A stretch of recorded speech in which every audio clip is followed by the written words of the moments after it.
வினை தீர்க்கும் விநாயகர் ஜோதிடம் விருது பெற்ற ஜோதிடர் MP கண்ணன் சிற்பி, மேலச்சத்திரம், பரமக்குடி.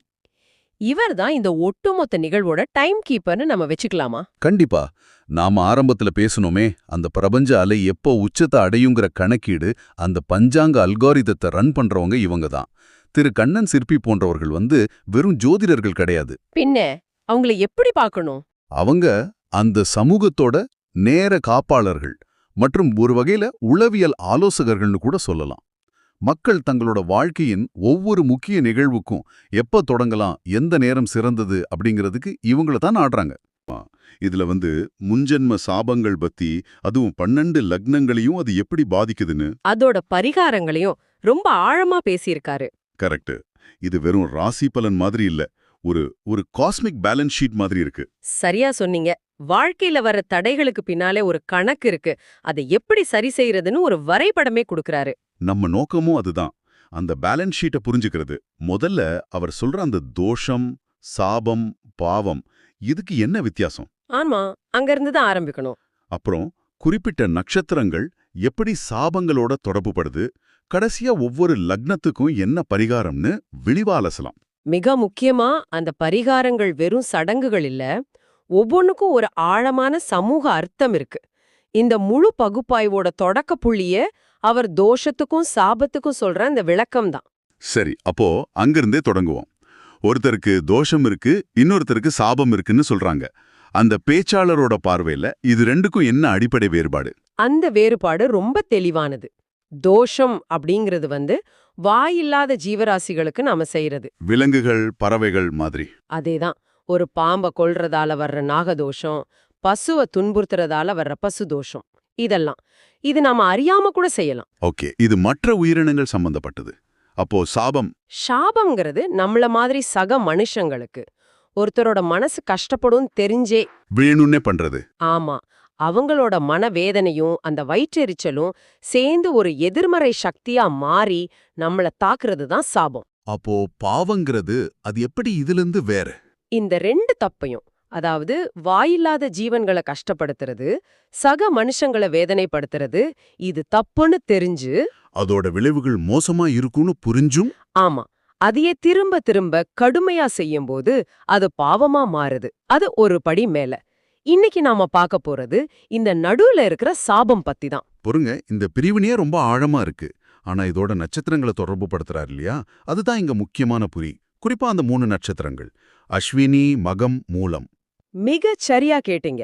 அவர் இந்த 3 நட்சத்திரங்களையும் தர்ம ராசி நட்சத்திரங்கள்னு ஒரு கேட்டகரிக்குள்ள கொண்டு வராரு. ஒவ்வொன்னுக்கும் ஒரு குறிப்பிட்ட சாபத்தை சொல்றாரு. சரி, அது என்னென்ன? முதல்ல அஸ்வினி. இது செய்வினை சம்பந்தப்பட்ட சாபங்களை குறிக்குது. செய்வினையா? அது ரொம்ப தீவிரமா இருக்கே. ஆமா, ஆனா அவர் சொல்ற விளக்கம் இன்னும் ஆழமானது. அடுத்தவர் நல்லா இருக்கக்கூடாதுன்னு மனசால நினைக்கிறது கூட ஒரு வகையான செய்வினை தான். அந்த எண்ணமே ஒரு சாபமா திரும்பி வரும்னு சொல்றாரு. ஓ, அப்படியா?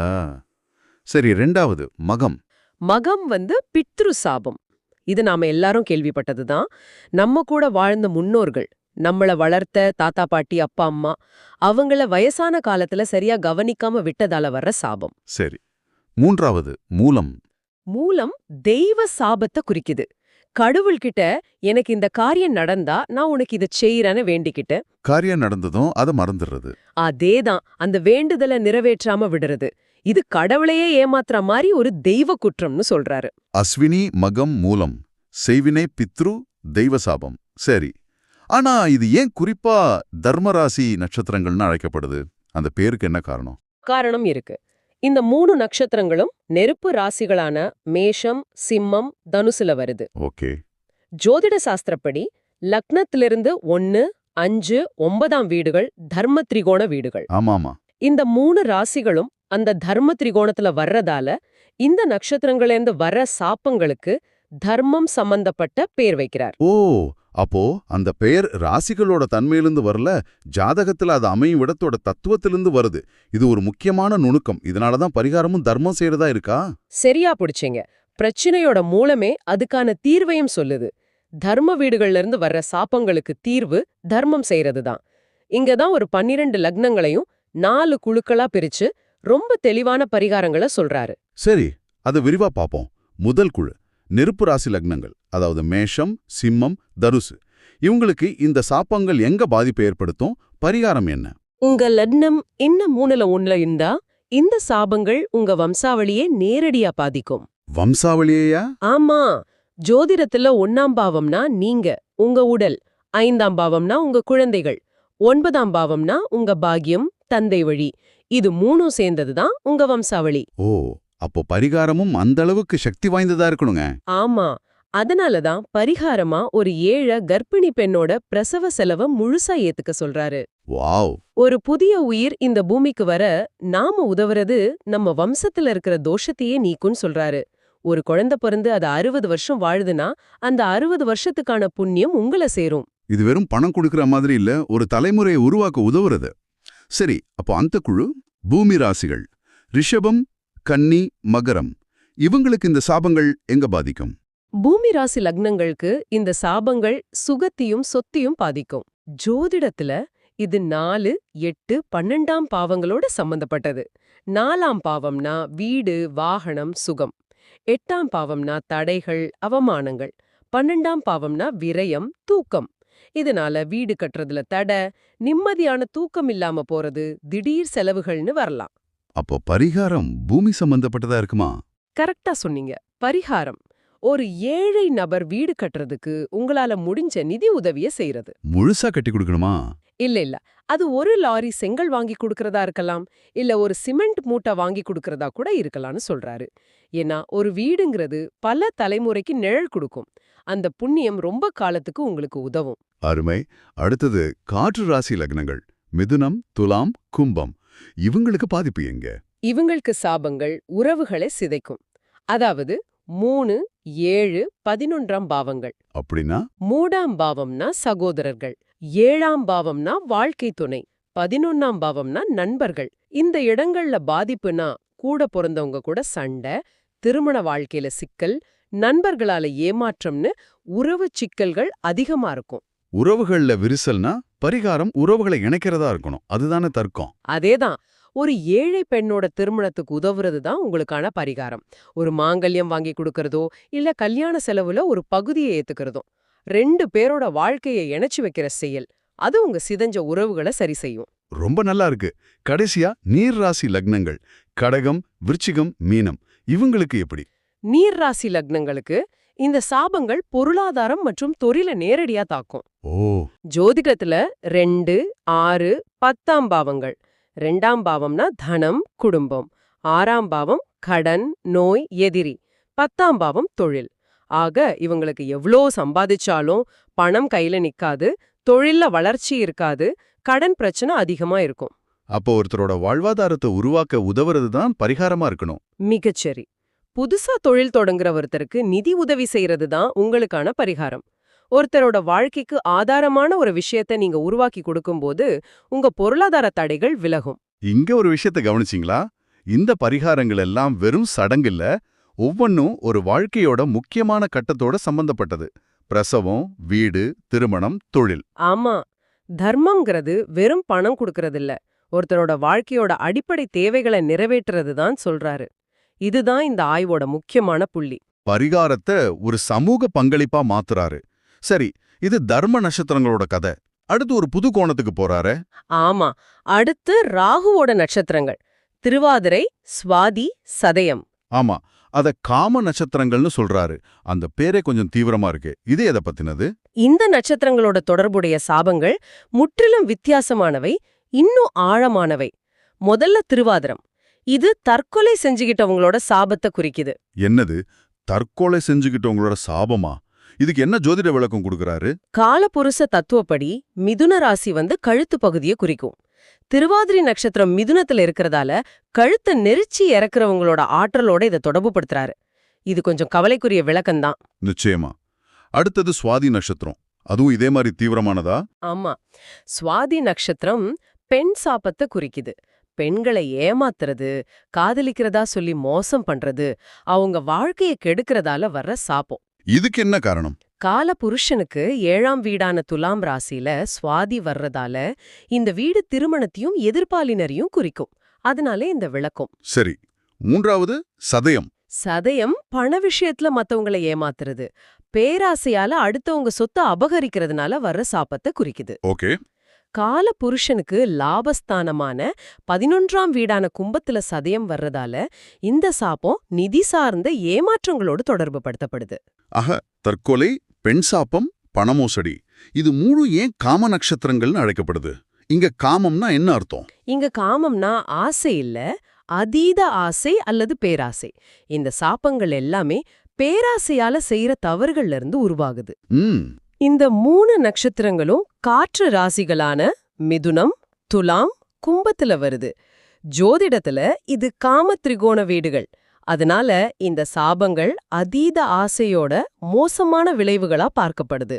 அப்போ பிரச்சனையே பேராசைனா தீர்வும் ஆசையோட சம்பந்தப்பட்டிருக்கணும். இது ஒரு பெரிய முரண்பாடா இருக்கே, அது எப்படி வேலை செய்யும்? முள்ளை முள்ளால் எடுப்பதுதான் இதன் சூட்சுமம்னு சொல்றாரு பேச்சாளர். ஓ, இங்க பரிகாரம் தர்மம் செய்யறதில்ல, மத்தவங்களோட நியாயமான ஆசைகளை நிறைவேத்துறது. இது ரொம்ப சுவாரஸ்யமான ஒரு உளவியல் பார்வை. இது கேட்கவே வித்தியாசமா இருக்கு. சரி, இத லக்ன வாரியா பாப்போம். மறுபடியும் முதல் குழு மேஷம், சிம்மம், தனுசு. இவங்களுக்கு பரிகாரம் என்ன? உங்க லக்னம் இந்த 3ல ஒன்னா இருந்தா இந்த காம நட்சத்திரங்கள் உங்க ஜாதகத்துல 3, 7, 11ஆம் வீடுகள்ல, அதாவது காம திரிகோண வீடுகள்லே விழும். ஆமா.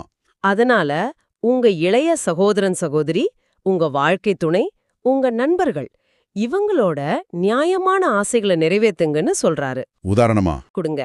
அவங்களோட சின்ன சின்ன சந்தோஷங்களை நிறைவேத்துறது உங்க பெரிய சாபங்களை கரைக்கும். அடுத்ததா ரிஷபம், கன்னி, மகரம். இவங்க யாருடைய ஆசைகளை நிறைவேற்றணும்? உங்க லக்னம் இந்த 3ல ஒன்னா இருந்தா இந்த நட்சத்திரங்கள் 2, 6, 10ஆம் பாவங்கள்ல வரும். பொருளாதாரம் சம்பந்தப்பட்ட இடங்கள். அர்த்த திரிகோணம். கரெக்ட். அதனால உங்க குடும்ப உறுப்பினர்கள், உங்களுக்கு கீழே வேலை செய்றவங்க, அப்புறம் உங்க மாமியார் இவங்களோட ஆசைகளை நிறைவேத்துங்க. உங்களுக்கு கீழே வேலை செய்றவர் ஒரு நியாயமான சம்பள உயர்வோ விடுமுறையோ கேட்டா அதை நிறைவேத்துறது கூட ஒரு பெரிய பரிகாரம். அடுத்து மிதுனம், துலாம், கும்பம் லக்னக்காரங்களுக்கு. இது சுவாரஸ்யமா இருக்கும். ஏன்னா இவங்களுக்கு தான் அந்த நட்சத்திரங்கள் லக்னத்திலே வருது. இவங்களுக்கு அந்த நட்சத்திரங்கள் 1, 5, 9 பாவங்கள்ல வரும். இங்கதான் ஒரு முக்கியமான திருப்பம். இவங்க யாருடைய ஆசைகளை நிறைவேற்றணும்னா உங்க தந்தை, தாத்தா, உங்க குழந்தைகள். அப்புறம் மிக முக்கியமா உங்க சுயத்தோட நியாயமான ஆசைகளை நிறைவேற்றிக்கணும். ஒருத்தரோட சொந்த ஆசையை நிறைவேற்றுறதே பரிகாரமா? இது நான் எதிர்பார்க்காதது. குறிப்பா மிதுன லக்னக்காரங்களுக்கு லக்னத்திலேயே திருவாதிரை வரதால தற்கொலை எண்ணம் வரைக்கும் போகக்கூடிய மன அழுத்தம் வர வாய்ப்பு இருக்குன்னு சொல்றாரு. ஐயோ.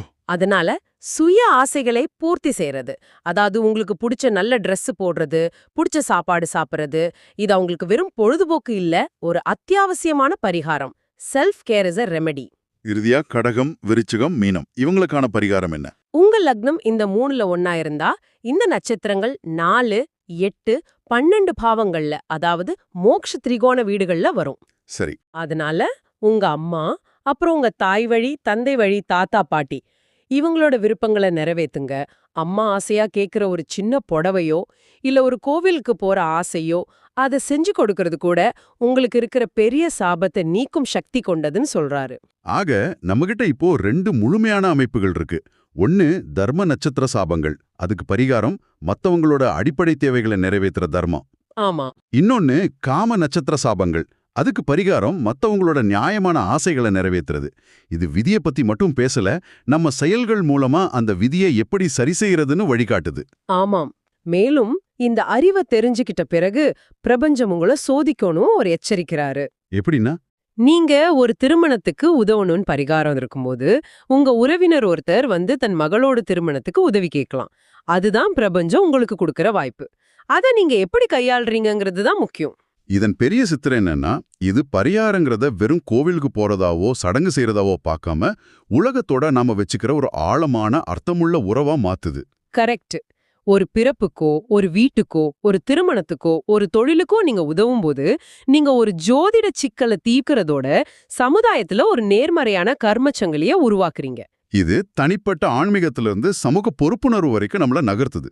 ஆனா இங்க ஒரு முக்கியமான கேள்வி இருக்குல்ல. இருக்கு. நீங்க யோசிச்சு பார்க்க வேண்டிய ஒரு கேள்வி. அது என்ன? எந்த பிரதிபலனையும் எதிர்பார்க்காம செய்யும்போதுதான் இந்த பரிகாரங்கள் முழுசா பலன் தரும்னு சொல்றாரு. ஆனா ஒரு ஜோதிடர் சொன்னாரு, இத செஞ்சா என் பிரச்சனை தீரும்ங்கிற காரணத்துக்காகவே நீங்க இத செஞ்சா. அது உண்மையிலேயே பிரதிபலன் எதிர்பார்க்காத செயலா இருக்குமா? ஆமா, உண்மையான தர்மத்துக்கும் ஆன்மீக சுயநலத்துக்காக செய்யப்படுற பரிகாரத்துக்கும் உள்ள அந்த மெல்லிய கோடு எங்க இருக்கு? கடைசியில அந்த நோக்கம் ஒரு பொருட்டா இல்ல செயல் மட்டும்தான் கணக்குல எடுத்துக்கப்படுமா? இது நீங்க யோசிச்சு பார்க்க வேண்டிய ஒரு விஷயம்.